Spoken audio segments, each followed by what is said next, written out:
भगवत कृपा खड़ी सब मिलके एक स्वर में एक आवाज में भगवान को प्रणाम कर। भगवान बाबा हनुमान जी को प्रणाम। महादेव बाबा जुदेव जी को प्रणाम। परमात्माए भगवत प्राप्ति के लिए परम पूज्य परमात्मा शिवम मंडळ वर्धमान नगर नागपूरच्या वतीने आज मौजा या आश्रमामध्ये एका भगवंताच्या चर्चा बैठकीला सुरुवात झालेली आहे। या चर्चा बैठकीमध्ये स्वयं भगवान बाबा हनुमानजी उपस्थित आहेत, यांना माझा प्रणाम। तसेच महान कवी बाबा जुमदेवजी उपस्थित आहेत, यांना माझा प्रणाम। तसेच आई वाराणसी या सुद्धा उपस्थित आहेत, यांना माझा प्रणाम। या बैठकीला अध्यक्ष म्हणून लाभले मंडळाचे संचालक आणि आजच्या या चर्चा बैठकीचे अध्यक्ष महोदय श्री माननीय तापेश्वरजी वैद्य साहेब अध्यक्ष म्हणून स्थानापन्न झालेले आहेत, यांना माझा नमस्कार।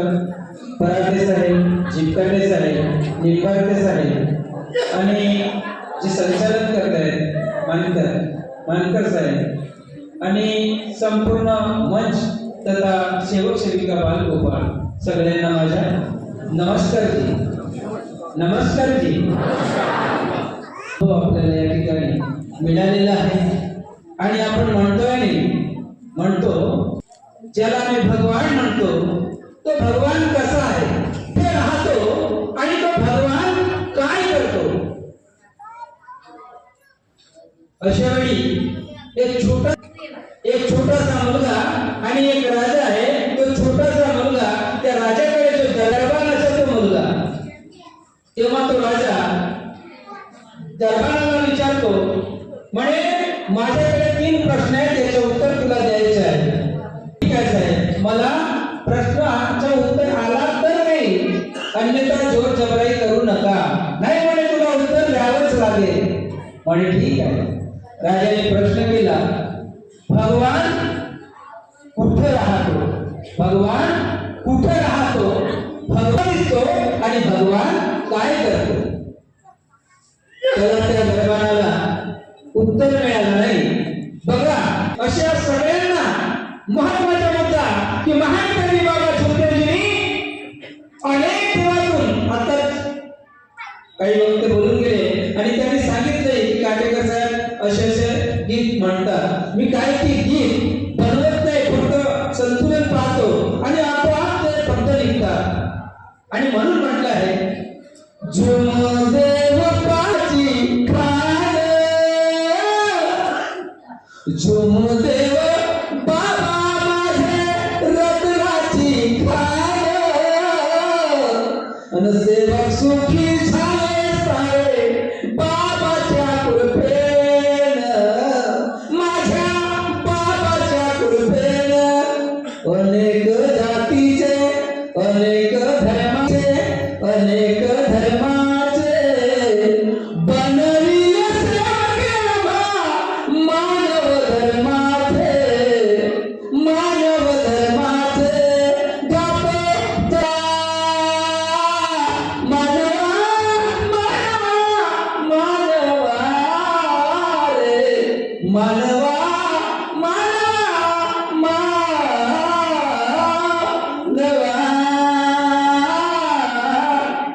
बघा, महान कवी बाबा जुमदेवजी अनेक जातीच्या, अनेक धर्माच्या लोकांना एकत्र केलं।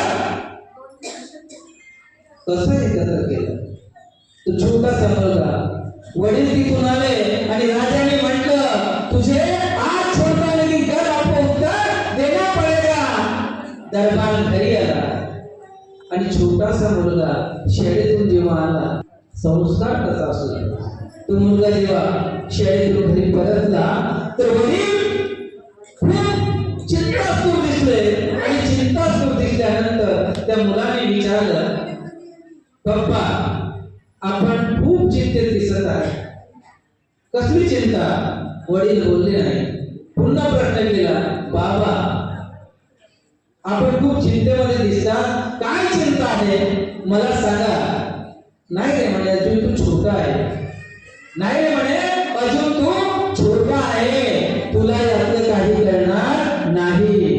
पण पुन्हा त्या मुलाने म्हटलं म्हणे पप्पा फक्त तुम्ही फक्त सांगा काय ते. तेव्हा त्याने म्हटलं, राजाने म्हटलं म्हणे भगवान काय, भगवान कुठे राहतो, भगवान कसा दिसतो आणि भगवान काय करतो. तेव्हा त्या मुलाने म्हटलं खूप छोटीशी गोष्ट आहे म्हणे, या प्रश्नाचे उत्तर मी देणार आहे तुमच्या राजाला. आणि ती श्रीमान महान संगमाची उत्तर दिली एका छोट्याशा मुलाला आणि एका मोठ्या व्यक्तीला, आणि त्याही पेक्षा मोठ्या व्यक्तीला अगदी बरोबर दिलेली आहे. कोणाला कमी दिली नाही, कोणाला जास्त दिलं नाही. आणि कुठल्या धर्माच्या किंवा कुठल्याही मानवाच्या गरीब अमीर आणि मध्यम याच्या कुठेही बाबांनी लहान मोठ्याची विभाजन केलं नाही. आणि त्याने म्हटलं ठीक आहे. सगळ्यांनी घरी आणि तो राजाच्या दरबार आणि तो मुलगा राजाकडे गेले. तुम्हाला विचारायचंय आणि आपण ही जी गोष्ट आहे ही आपल्याला घडलेली आहे प्रत्येकावर. आता ते कशी घडली, का घडली तुम्हाला समोर समजेल. तेव्हा तो मुलगा गेला आणि वडील गेला राजाकडे. राजा म्हणे 3 प्रश्न दिया था, बोले उत्तर मिले, बोले मुझे तो नहीं आता, लेकिन ये तो लड़का है ना, ये बोले इसके पास उत्तर है. पगला हो गया बोले तू, इतना सा बच्चा क्या समझेगा बोले इसको. नहीं बोले ये दे सकता है, ये बोल रहा है, मैं नहीं बोलता. तेव्हा तो मुलगा बोला बोले राजा जी छोटा मत समझिए, छोटा मत समझिए.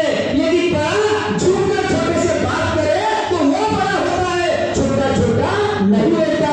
लेकिन बड़े ने तो बोला कि मैं बड़ा हूँ, काला टाइप के चला तो छोटा आदमी उसके पास नहीं जा सकता, डरता है. और बाबा ने डर निकाला है, डर नहीं दिया. हमारे अंदर जो डर बैठा था, जो शैतान बैठा था, जो मानव धर्म का विकार था, उस विकार को बाबा ने इस मानव धर्म को निकाल दिया. मानव धर्म सजाना ध्येय अपना. आणि तो मानव धर्म बाबांनी आम्हाला आमच्या हातून विचार करायला सांगितलं. ठीक है बोले, उत्तर दे सकता है. हाँ जी बोले राजा जी, आप बैठी बोले अपने सिंहासन पर. राजा सिंहासनावर बसला आणि राजा सिंहासनावर बसल्यानंतर पहिला प्रश्न त्याने टाकला, भगवान कहाँ रहते हैं. ठीक है बोले राजा जी, दूध मिलेगा. राजा हसायला लागला. त्याने मागितलं काय, दूध मागितलं. मैं बोले राजा हूँ, तुझे मांगना था, तुझे भी मांगना था. तो बोले सोना मांगता, हीरे मोती जेवरात मांगता, तूने क्या मांगा. बोले दूध मिल जाएगा. तो बोले शक्कर मिलेगी. हाँ जी बोले वो भी मिल जाएगी. बोले चम्मच मिलेगा, वो भी मिल जाएगा.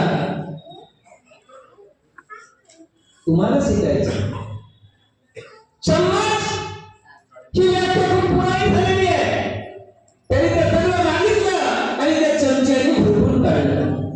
चमचे जर बनवायचे असेल आणि खरंच बनायचे असेल तर चम्मच कसा बनला पाहिजे.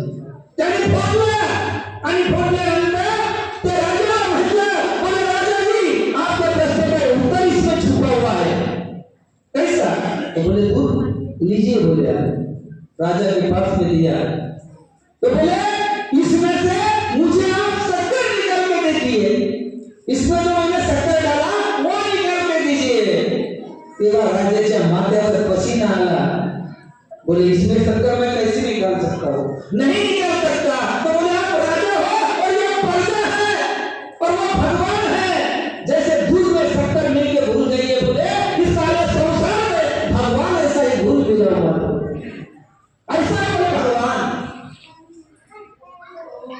फिर बोले दूसरा प्रश्न बोलिए, तो भगवान कहाँ रहते हैं.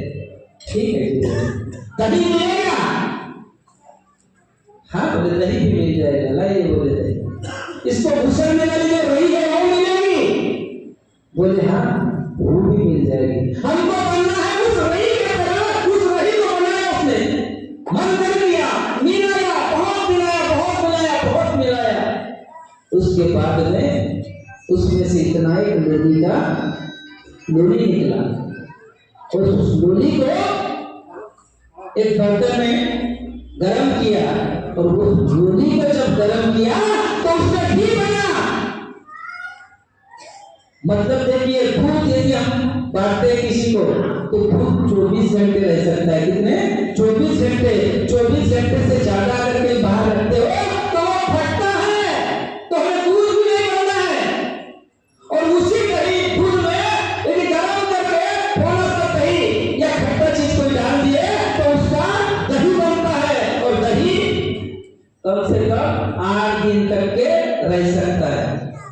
और उसी दही का मंथन से हमें मंथन करे और उसको यदि खिलाए तो वो लोनी बनता है। और लोनी को यदि हमने गरम कर किए तो उसमें से घी निकलता है। चीज कौन सी थी? दूध।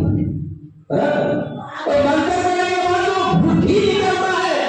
वो घी कितने साल रख दो आप, खराब नहीं होता। वो सेवन हमें बनना है। बाबा ने बोले हमको रिसर्च करके बनाया, अनेक फलों से बाबा ने हमको निकाल के आप सेवक बनाया। मगर आज भी मुझे नहीं लगता, मैं तो नहीं बन पाया हूं। मैं केवल प्रयास करने जा रहा हूं कि मैं महान बड़ी बाबा चुनदेव जी का सेवक। बाबा ने बोला है लाखों होंगे बोले, लेकिन उंगली पर गिनने वाले ही मेरे देह के सेवक रहेंगे। तो मैं बाबा को हमेशा विनती करता हूं कि भगवान बाबा हनुमान जी, मुझे चाहे कुछ भी नहीं होना, आप उंगली पे गिनने वाले जो है उसके लिए मेरा नंबर लगना चाहिए। वो मंथन में करने जाता हूं, करते जाता हूं। तब राजा जी बोले वाह, दोनों प्रश्न के उत्तर बहुत अच्छे दिया, लेकिन तीसरा प्रश्न बाकी है। बोले भगवान क्या करते हैं? अब राजा और वो लड़के की बात देखिए। राजा सिंहासन पर बैठा हुआ है, लड़का नीचे बैठा है और वो लड़का बोलता है राजा जी आप नाराज तो नहीं होंगे? नहीं बोले नहीं होंगे। आप 2 मिनट के लिए बोले मेरी जगह आ जाइए, नीचे आ जाइए। वो राजा को नीचे बिठा दिया और वो लड़का जाके सिंहासन पे बैठ गया। बोले राजा जी आप 2 मिनट पहले क्या थे? बोले राजा था। अब आप क्या हो? बोले प्रजा हूं। अब मैं कौन हूं? बोले आप राजा हो। तो यही परिणाम भगवान करता है आपके साथ, मेरे साथ, इनके साथ, उनके साथ। वो परमात्मा ऐसे ही करता है और मानव को मानव के कार्य करना है, जोड़ना है। आता जोडायचं असेल तर कसं जोडावं लागेल? माझ्या घराच्या मागे एक सेवकाचं घर आहे आणि त्या सेवकाच्या घरी त्याचं लग्न झालं आणि ज्या मुलीसोबत लग्न झाला ती एकदम अंतोदयी गरीब परिस्थितीतली, पण तू मामाकडे राहत होती आणि मामा खूप आपल्या परिवाराचे पाटील पांडे म्हणतात असा मामा होता। त्या मामाने तिचा लग्न करून दिला, पण मुलाची होती झोपडी। अनुभव सांगते, अनुभव। ती झोपडी ही जेव्हा त्या घरी आली तेव्हा हे बार त्या झोपडीकडेच पाहिजे। असं करता करता या दोघांचंही पडलं नाही, कुणकुण चालू झाली। मग त्या कुणकुणच्या झगड्यात रूपांतर झाला आणि झगड्यात रूपांतर झाल्यानंतर तिने आपल्या मामाला तिच्या पोलीस पार्टीचे पोलीस पाटील, सरपंच काही 4 लोक बोलावले आणि माझी सासूबाई पाहिली।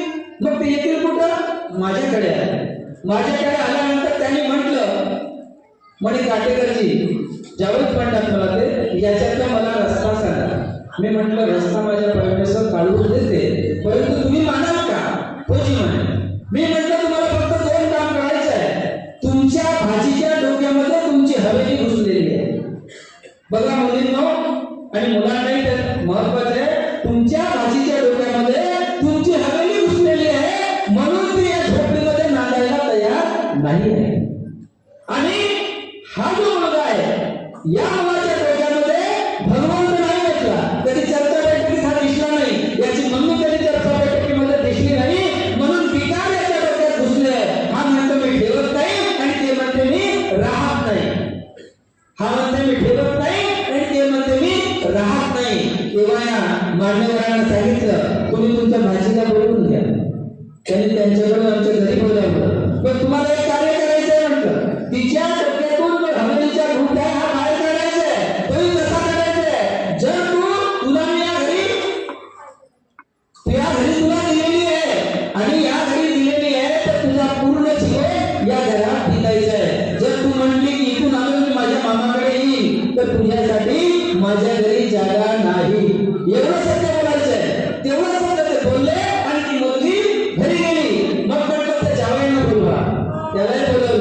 तर त्याच्या आईलाही बोलवलं. त्यांना एवढं सांगायचं म्हटलं की माझ्या मुलीला माझ्या भाचीला काही कमी जास्त झालं तर तुला जैलाची चटणी पिसवल्याशिवाय सोडणार नाही.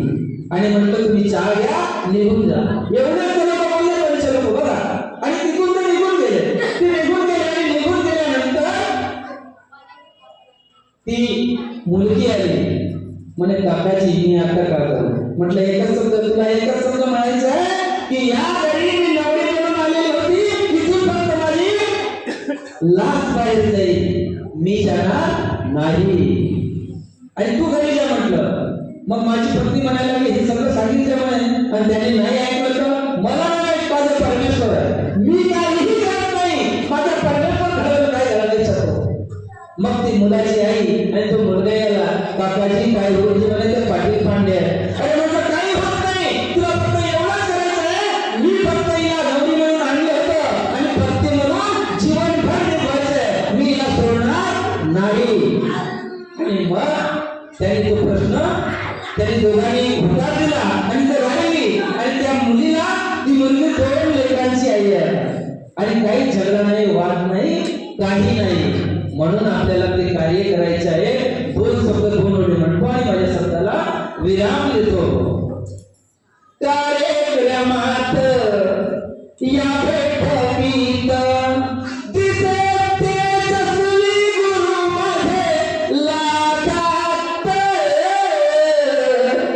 इति शोभत पापातून देवाची या मानव धर्मात इति शोभत पापातून देवाची या मानव धर्मात शून्यातून विश्व हे निर्माण केलं असं मानव धर्माचं वृक्ष बहरलं.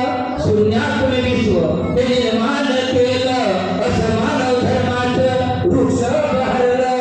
फांद्यामधूनी त्या पानातूनी फांद्यामधूनी त्या पानातूनी जसा गुलाब उगवतो अंगणात